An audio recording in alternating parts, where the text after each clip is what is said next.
Susan's reflection stared back at her from the shattered glass on the marble floor, fractured into 1,000 terrified faces.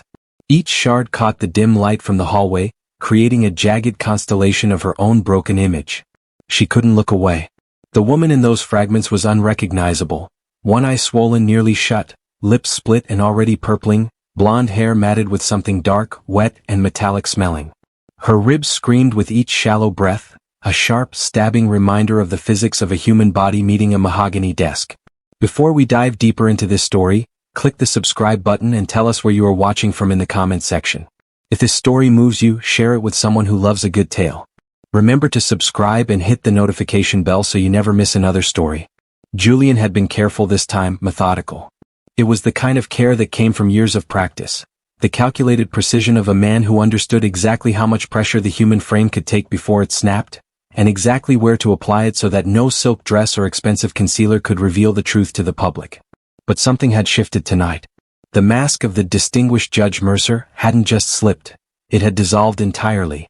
She'd seen it in his eyes when he'd grabbed her throat, seen the calculation turn to something colder, something final. "You're not leaving me," he'd said, his breath hot and smelling of expensive scotch against her ear. "You know too much. You've become a liability, Susan. A liability. Not a wife. Not a partner. Not even a possession anymore. Just a problem that needed solving, a loose end in a career built on a foundation of pristine lies." The bathroom door was locked, but that meant nothing. Julian had keys to every room in this penthouse prison. She could hear him moving in the bedroom now, opening drawers with a deliberate, haunting slowness. He wasn't rushing, he was savoring the anticipation. Her left wrist throbbed where he twisted it behind her back until the tendons sang in protest.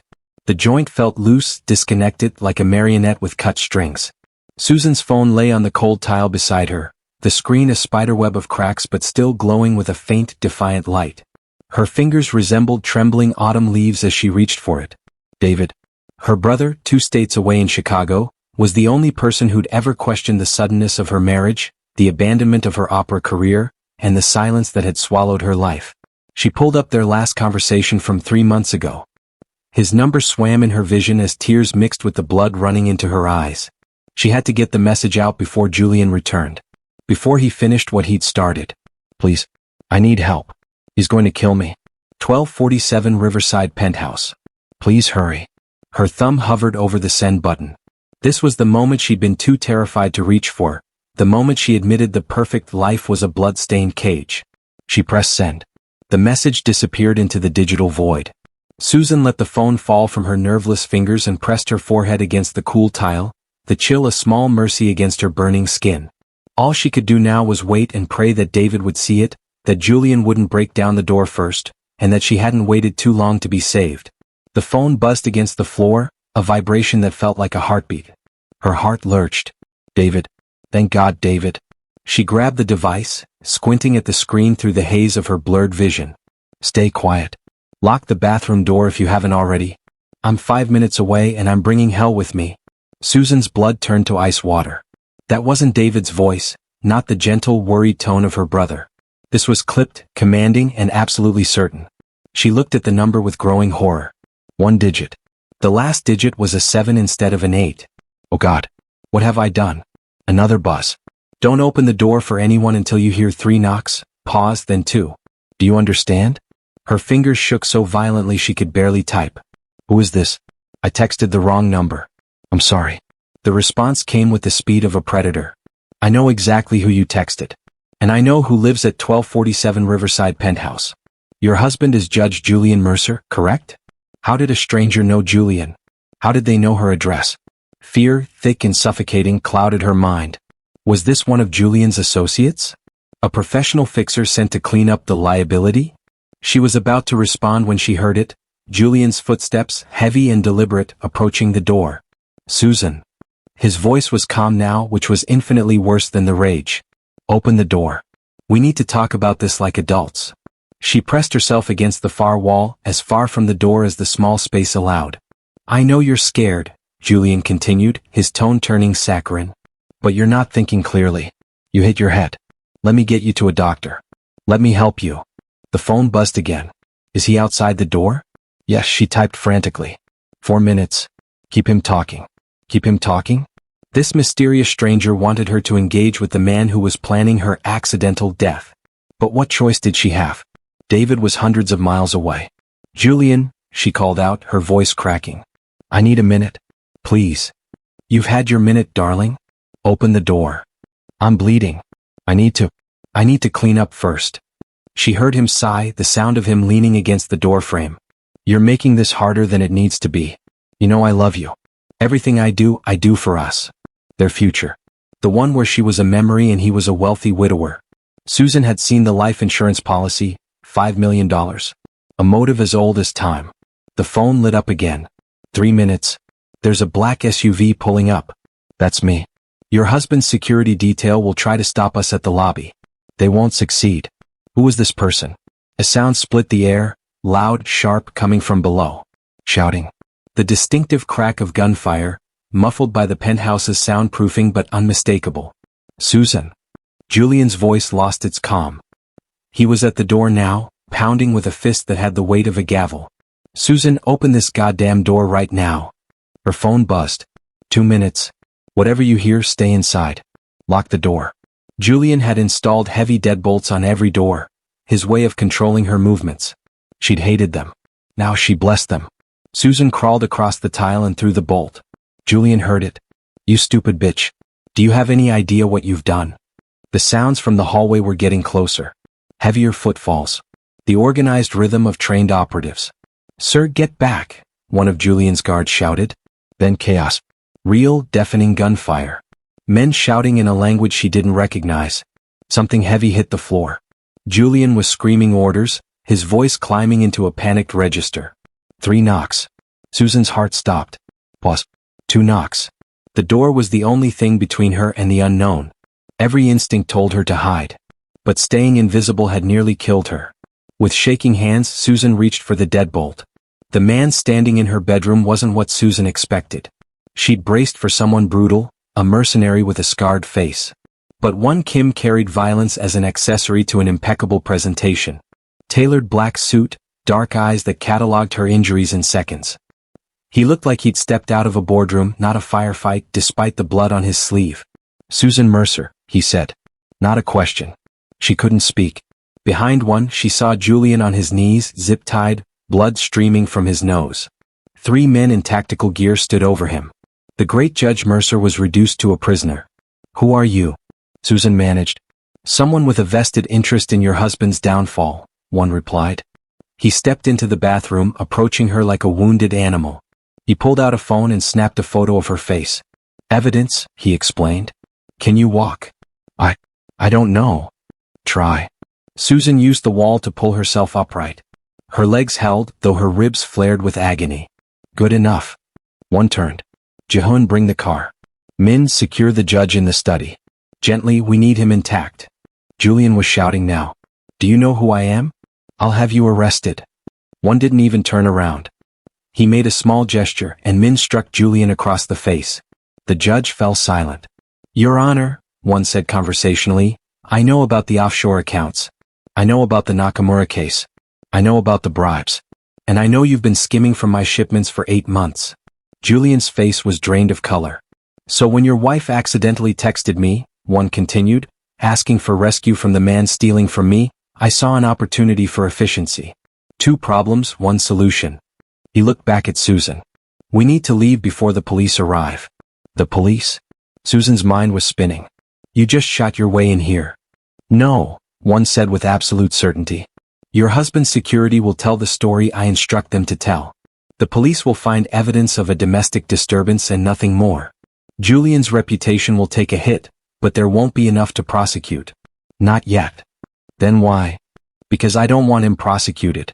I want him destroyed. And you, Susan, are going to help me do it." The words should have terrified her. But Susan looked at this stranger, and for the first time in years, she felt a spark of something other than fear. "Why would I help you?" "Because the alternative is going back to him. The system is filled with men like your husband. I'm offering you something better than justice. I'm offering you revenge." Susan thought of the years of silence. The opera career she'd been forced to quit. The violence she'd endured. No one had ever offered her revenge. "What do I have to do?" One's smile was subtle. "First you heal. Then you learn. And when you're ready, you'll walk back into Julian's world and take everything. He held out his hand. Susan looked at it, then at the memory of her brother's spare room, and then at the power one was offering. She reached out and let him pull her into the storm. Susan woke to sunlight streaming through floor-to-ceiling windows. For a moment she thought she was back in the penthouse. Then she tried to move and the pain reminded her of the truth. Don't sit up too quickly. You have 3 cracked ribs. The voice belonged to a woman in scrubs, Dr. Hahn. She explained that Susan was at one's estate 40 miles outside the city. Your wrist is sprained. The ribs will heal. The lacerations on your face required minimal stitching. He was careful not to leave scars where they'd show. How did you know that? Susan asked. Because I've treated dozens of women injured by men who were careful. Susan looked around the massive, elegant room. Where am I? A safe house. No one gets through the gates without one's permission. But the doors aren't locked, Mrs. Mercer. You can leave whenever you want. Susan pushed herself up and went to the mirror. The woman looking back had a black eye and a split lip, but her eyes held a new, cold recognition. She wasn't just a victim anymore, she was a witness. A knock at the door signaled one's arrival. He carried a silver tray with soup and tea. Dr. Hahn mentioned food, he said, setting it down with the care of a concierge. Thank you, Susan said. One studied her. I had my team review the security footage. Your husband is already building his defense, claiming you're unstable, that you attacked him. Susan took a sip of tea. Of course he is. He filed for a mental health evaluation. If it goes through, he can have you committed. He's a judge, he has the power. One leaned forward. Which is why you stay here. We are playing chess now. I don't know how to play chess. Then you'll learn. One's tone hardened. The alternative is letting him win. Susan met his eyes. Why do you care? You said he was stealing, but there's more. One was silent, then admitted, 8 months ago your husband took a bribe to send an innocent man, an associate of mine, to prison. That man died in a riot. He left a family. Julian is skilled at sanitizing his crimes, but I have evidence of every deal he's made. I just didn't have a way to make it public without exposing myself. Until I texted you. Until you're the perfect weapon. His wife. His victim. One stood to leave. When you're ready, you'll expose him. But first you need to stop crying. You're still thinking like a victim. That version of you can't hurt him. He left and Susan felt something crack open. He was right. She had to become someone new.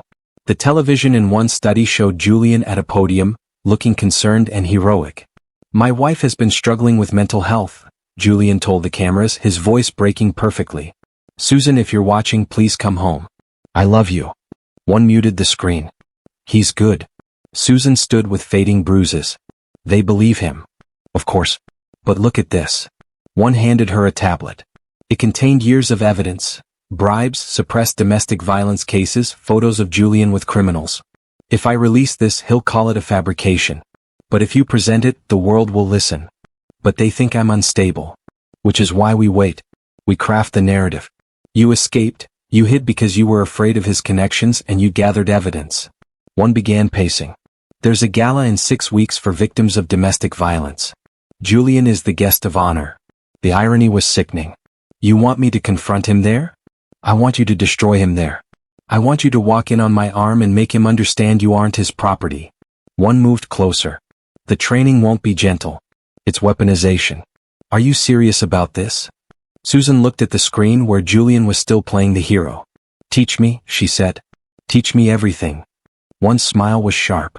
6 a.m. tomorrow. Your education begins. The next 6 weeks were a metamorphosis. Under one's tutelage, Susan did not just heal, she rebuilt herself. She trained in the estate's gym to regain her physical autonomy, worked with voice coaches to remove the tremors from her speech, and memorized every detail of Julian's financial treachery. Emotion is a luxury, one taught her during late-night strategy sessions. Julian will try to bait you. He will try to trigger your fear because fear is predictable. If you are cold, you are dangerous. When the night of the gala arrived, Susan was unrecognizable from the woman who had crawled across the bathroom floor. She wore a gown of deep emerald silk that covered her scars but revealed a newfound predatory grace. As they arrived at the Grand Hotel, one checked the small earpiece he wore. My team is in position. The projectionist is ours. Are you ready? Ready, Susan said, her voice like steel wrapped in velvet. They entered the ballroom mid-speech. Julian was at the podium, accepting an award for his service to the vulnerable. He froze when he saw Susan walking toward him on the arm of the city's most mysterious billionaire. The room went silent. "Susan?" Julian stammered into the microphone. "Hello, Julian," she said, her voice amplified by the room's acoustics. "I heard you were worried about me. I'm here to tell the truth." She nodded to one. Suddenly, the giant screens behind the podium, meant to show photos of Julian's charity work, flickered. They filled with the photos one had taken in the bathroom. Then came the bank statements, the audio recordings of Julian taking bribes, the evidence of his violence. The crowd erupted in gasps. Julian's face turned from pale to a livid purple. "This is a lie. She's hysterical." "I've never been clearer," Susan said, looking directly into the cameras of the local news. "This is Julian Mercer. And this is the end of his reign." The police, tipped off by one's legal team, moved in before Julian could even step off the stage. As Julian was led away in handcuffs, screaming threats that only confirmed his guilt, Susan felt the last of her fear dissolve. She turned to one who was watching her with a look of profound, dark approval. "He's gone," one said quietly. "No," Susan replied, looking at her reflection in the polished marble of the ballroom floor. This time the image wasn't shattered. "He's just where he belongs." She walked out of the hotel, leaving the chaos behind. For the first time in years, the air didn't feel heavy. She wasn't just a survivor anymore. She was the one who had brought the light. Chapter 6: Forging the Blade. 3 weeks of grueling training had transformed Susan Mercer. The bruises from Julian had faded into silvery ghosts, but the deeper change was structural. She no longer looked for corners to hide in, she stood with a gaze that lacked apology. "We are overwriting your muscle memory," Minji had told her during a brutal grappling session. Replacing the flinch with a strike. Dressed in fitted black trousers and a plum silk blouse, clothes that felt like armor, Susan entered one's study. He looked at her not as a woman but as a sharp blade. "Today we move to psychological warfare," one said, sliding a tablet toward her. It showed Julian at a fundraiser. Susan felt a spike of anxiety, but it was distant now. "Tell me what you see," one instructed. Susan analyzed the photo with clinical detachment. "He's asserting dominance through touch.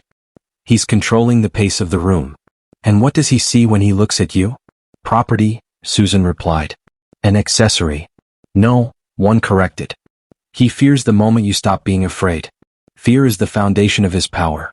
Without it, he is just a mediocre man with a temper." The revelation hit Susan hard. Her terror had been Julian's currency. One explained that they would weaponize her empathy and her 3 years of studying Julian's moods to dismantle him. He opened an encrypted dossier, but Susan's eyes locked onto one specific entry, the Governor's Foundation for Victims of Domestic Violence. "Julian is on the board," Susan said, her mind racing.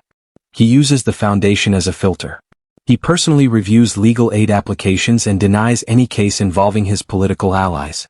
He's running a protection racket for abusers while posing as a savior."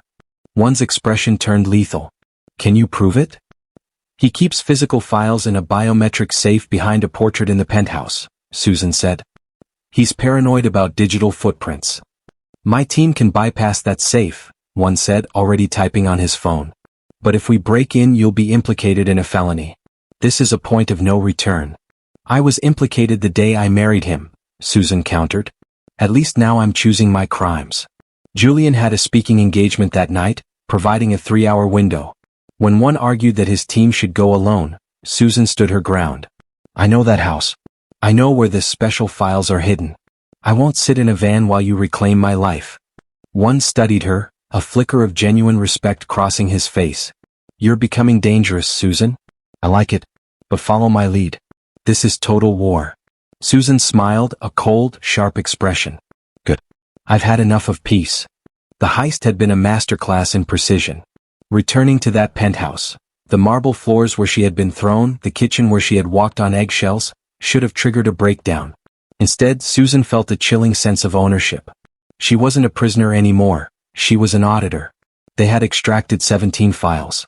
17 lives systematically dismantled by Julian's hand. Now, 5 weeks into her new life and only 48 hours away from the gala, Susan sat across from one in the estate's formal dining room. The room was lit by silver candelabras, casting long shadows against the dark wood. You've exceeded every metric I set for you, one said, swirling a deep red wine. Tonight, seeing you in that penthouse. You didn't flinch once. Susan took a sip of her wine. Fear is still there, one. I've just learned to treat it like noise. You gave me the tools to build a wall between my emotions and my actions. I gave you the blueprint. You laid every brick yourself. One's gaze was heavy. The woman who sent me that text, she's gone. Sometimes I wonder if you even remember her. I remember her every time I look at my scars, Susan said softly. But she's a ghost now. And ghosts can't fight. One stood, moving to the window. Which presents a complication. When I took you in, I viewed you as a project. A way to settle a score with Julian. I told you that you would have options, to disappear or stay. I'm finding that I have a very strong preference for one of those outcomes. Susan felt her pulse hammer. Preferences make people predictable. You taught me that. Precisely. They make one weak. One walked back toward her. I want to destroy Julian. But I find that I also want you to stay. Not as an asset, but as something else. And that is a dangerous thing to have. Susan stood up. She walked toward him, her heels clicking rhythmically. She met him in the center of the room. Why is it dangerous? She asked. Because you're no longer just a weapon, Susan. You're becoming a partner. If you stay, you become my greatest vulnerability. He reached out, his hand hovering near her face. This wasn't supposed to happen. Neither was I, Susan said, covering his hand with her own. I thought I was broken beyond repair. But here we are. One's fingers interlaced with hers. If you stay, the world you enter is not a kind one. It's a world of shadows. There is no happily ever after here. Only power. As opposed to what? Susan asked. Trying to pretend I'm the same woman who sang opera? That woman died in that penthouse. I can't go back to being a victim of the system when I now know how to operate the levers. Then what do you want, Susan? I want Julian to watch his empire turn to ash, she said. I want him to realize that the weak woman he abused was actually the architect of his ruin. And then, I want to see what else I can do. I want power, one. The kind that ensures I never have to be afraid again. One pulled her closer. If you stay, our relationship changes. You take the same risks I do. You face the same enemies. I've been facing an enemy for 3 years alone and unarmed, she said. I think I'll take my chances with you. One's hand slid to the nape of her neck. Then let's finish this. One last performance as the victim. And then, Susan whispered, the mask comes off for good. He kissed her then, and it was nothing like the possessive way Julian had touched her. This was a collision of equals. When they broke apart, Susan felt the last lingering threads of her old life snap. The Governor's Foundation Gala was a sea of crystal chandeliers and old money. In years past, Susan had moved through these rooms as a silent shadow. Tonight she was the sun. She wore a gown of deep emerald silk. Around her neck sat a collar of diamonds. She didn't walk into the ballroom, she took possession of it. Beside her, one was the picture of understated power. The moment they stepped through the doorway, conversations died. The tinkling of silverware ceased. Susan Mercer had returned. Breathe, one murmured. Let them see the fragility before you strike. Susan scanned the crowd, landing on Julian. He was standing near the governor, looking every bit the grieving, noble husband. He hadn't seen her yet. She moved through the crowd, people parting like the Red Sea. Susan. It was Margaret Chin, the city's most formidable columnist. My God. The judge said you were in a private facility recovering from a breakdown. Susan allowed a small, tremulous smile. A breakdown, Margaret? Is that what he called it? Her voice was loud enough to draw a crowd. I suppose that's one way to describe fleeing for your life after being beaten unconscious. A collective gasp rippled through the room. Margaret's eyes went wide. Beaten? Susan, what are you saying? I'm saying my husband is a lie, Susan said. He isn't a champion for victims. He's their predator. And he uses this foundation to ensure his friends can abuse their wives with impunity. Across the room, the glass in Julian's hand shattered. He pushed through the crowd, his face a mask of fury. Susan, you're clearly unwell, darling. I've never been better, Julian, she said. She didn't flinch as he stepped into her space. I'm filing for divorce. And I'm filing a formal complaint with the Judicial Conduct Commission. The governor stepped forward, looking panicked. Judge Mercer, perhaps we should take this to a private room. No, Susan said. She pulled out a series of high-resolution photographs, the red-stamped files. These are the applications Julian denied this year. Each one a woman seeking help. Each one rejected because the abuser was a friend of his. She handed the photos to Margaret Chin. Check the dates, Margaret. Compare them to the judge's campaign donor list. You'll find a perfect match. Julian's face went a terrifying purple. Those are stolen. You're unstable. Is the bruising on my ribs a fabrication, Julian? Susan's voice was a lethal whisper. You had 3 years to break me. You failed. And now, I'm going to watch you burn.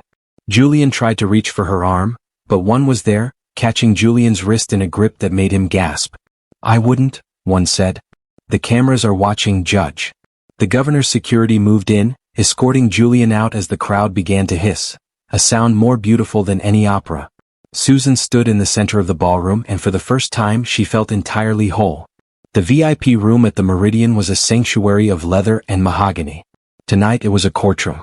Julian sat in a velvet armchair, looking smaller than Susan had ever seen him. His tie was loosened, his hair disheveled. Susan entered, one trailing behind her. You've ruined everything, Julian rasped. The house, the career. All for what? Some petty revenge. It's not revenge, Julian. It's a settlement, Susan said, sitting across from him. You owe a debt to every woman you silenced. Consider this the first installment. He's using you, Julian said, nodding toward one. He'll discard you. I'm not being used, Susan said. I'm being trained. She pulled a document from her bag, a full confession. Sign this. Admit to the abuse and the corruption. Do it, and one will withhold the evidence of your money laundering. You'll lose your job, but you might stay out of federal prison. Julian looked at the paper. And if I don't? One stepped forward. Then I release the files on the shipping contracts. You won't just go to jail, Julian. You'll go to a place where people like me have many friends. You won't last a week. Julian looked at Susan, searching for a flicker of the woman who would forgive. He found nothing. He sighed. As he was let out, Julian stopped. I did love you, Susan. That's the most pathetic thing you've ever said, she replied. When the door closed, Susan let out a long breath. The weight was gone. Are you okay? One asked. I'm perfect, she said. The balcony of one's estate overlooked the city. It has been 6 weeks since the gala. Julian was awaiting trial. The foundation had been purged. Susan stood at the railing. She was no longer wearing armor, but a simple silk robe. The latest polls are in, one said, joining her. The candidate we're backing for city council is up 10 points. Your strategy for the grassroots campaign worked. People want to believe in someone who fought back, Susan said. You're a natural at this. You see the board 3 moves ahead. He stood beside her. Are you happy? Susan looked out at the city, her city now. She thought about the woman who had sent a text to a wrong number in total despair. I'm not sure if happy is the word, she said. I'm powerful. I'm free. And I'm just getting started. One smiled. That's the only answer I wanted to hear. They stood together in silence, 2 architects of a new world. The blade had been forged, the blood had been drawn, and now the true work began. Susan Mercer was no longer a victim. She was the one who operated the levers. And for the first time in her life she was playing to win.